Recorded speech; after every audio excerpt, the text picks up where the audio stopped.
tienen idea de cuánto me alegro al saludarles esta noche. Dios ha sido bueno y hasta aquí nos ha ayudado, y por fe sabemos que no dejará de hacerlo.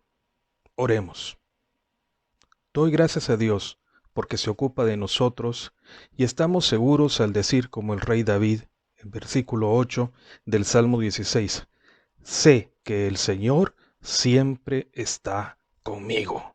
No seré sacudido porque Él está aquí a mi lado. Así es el Señor. Jamás seremos llevados de un lado a otro porque estás de nuestro lado. Gracias, Señor, porque tu palabra es verdad. Bendícenos a leerla y exponerla. Hermanos, habrán notado que en redes sociales y medios de información se comparte mucho acerca del distanciamiento social o dicho así, hashtag quédate en casa. También se habla mucho de la esperanza de tantos en la medicina y de la desesperanza de otros que le echan la culpa de la situación a los gobiernos y emiten tantas críticas infundadas. A nosotros, que formamos parte del cuerpo de Cristo, la Iglesia, nos toca estar contentos. El experto en sufrimientos, el apóstol Pablo, dice a los olivos y al mundo en Filipenses 4:11, pues he aprendido a estar satisfecho en cualquier situación en que me encuentre.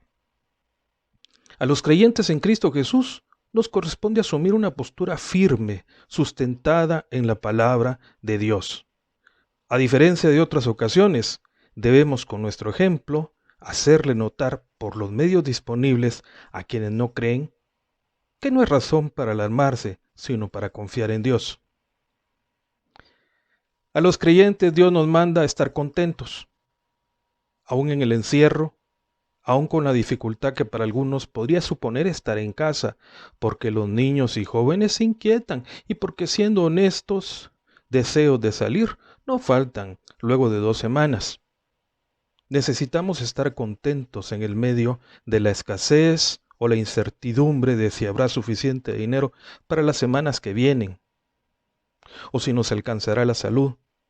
A nosotros se nos manda vivir un día a la vez, así que nos toca, con excepción de aquellos que deben salir a trabajar, estar en casa y estar tranquilos, satisfechos, conformes, agradecidos con el Señor, bendiciéndole y rogándole por quienes permite se ocupen del gobierno del país y quienes velan por nuestra salud y seguridad, producen, procesan y trasladan alimentos e insumos de salud. Además, nosotros estamos en casa, en familia, y las familias de los hijos de Dios están fundadas en la roca inconmovible de los siglos. ¿No les parece que hay razones suficientes para dar gracias a Dios? Y debemos entonces orar con acción de gracias y súplica, porque esto le agrada a Dios. Ese es precisamente un ejemplo esencial del culto racional que nos dice Romanos 12:1 en Reina Valera. Aunque en otra traducción los términos se aclaran, en la Biblia el lenguaje sencillo se lee: por eso, hermanos míos, ya que Dios es tan bueno con ustedes, les ruego que dediquen toda su vida a servirle y a hacer todo lo que a Él le agrada. Así es como se le debe adorar. Sin cesar debemos ocuparnos de estudiar la palabra y estimular a los nuestros a que lo hagan e invitar a otros. Cómo extraño la oportunidad que el Señor concede cada domingo de estudiar y compartir su palabra. ¿Acaso usted no extraña? Pero debemos como cristianos ser los primeros en obedecer las instrucciones del gobierno e instituciones de salud, procurando, para nada, ser parte de los rumores. Esto es algo importante y debiera ser prioritario para los cristianos señalar a otros cuando son parte de los rumores, muchos de ellos en estos días tan malintencionados. La Biblia nos manda a respetar a las autoridades porque fueron puestas por Dios. Al momento no me he enterado que alguien que esparce rumores o critica proponga alguna solución. ¿Usted sí? Entonces, como creyentes, debemos amar al prójimo. Este es un mandato de Jesús que pesa mucho, aun cuando no hay crisis, y ahora que vivimos entre el miedo de muchos, sí que pesa más. A nosotros nos corresponde hablar del amor y el temor reverente a Dios. Muchos necesitan escuchar de Jesús. Mientras la crisis rebasa a la mayoría de las personas, Dios está afirmando a los creyentes.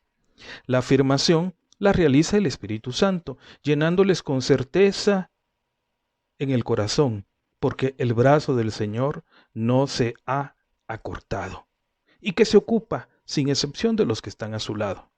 La afirmación en Cristo es precisamente para recordar a los creyentes, como dice el apóstol Pedro, que hemos de dar razón de nuestra esperanza, y como dijo el apóstol Pablo, ay de mí si no predico. Porque Dios atrae a quienes serán salvos, pero ellos necesitan enterarse, y nosotros los creyentes somos responsables que escuchen lo dicho en Juan 3:16, porque de tal manera amó Dios al mundo que ha dado a su único Hijo para que todo aquel que en él cree no se pierda, mas tenga vida eterna. Los creyentes fuimos rescatados, pero los no creyentes hoy en día están desesperados. Y conforme pasen los días será mayor su incertidumbre y ansiedad. Necesitan enterarse que Dios les ama, que odia su pecado, pero a ellos los ama y que pagó el precio que debía por rescatarles de la perdición. Necesitan enterarse que lo que ahora ocurre es una advertencia, que aún hay tiempo para ir a Dios, que todavía se le puede encontrar, que aún responde.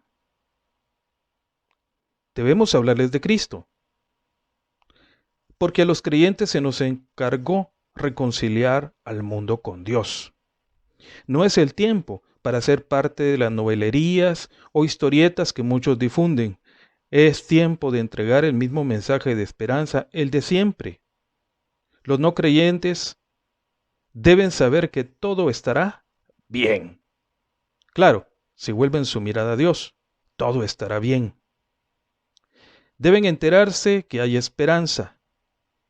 Así como dice Juan 3:17, porque no envió Dios a su Hijo al mundo para condenar al mundo, sino para que el mundo sea salvo por él. La esperanza es ineludible, es la gran oportunidad de la vida y además es gratis.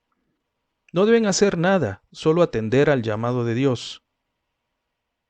También deben enterarse que al rechazar a Cristo, Dios castiga.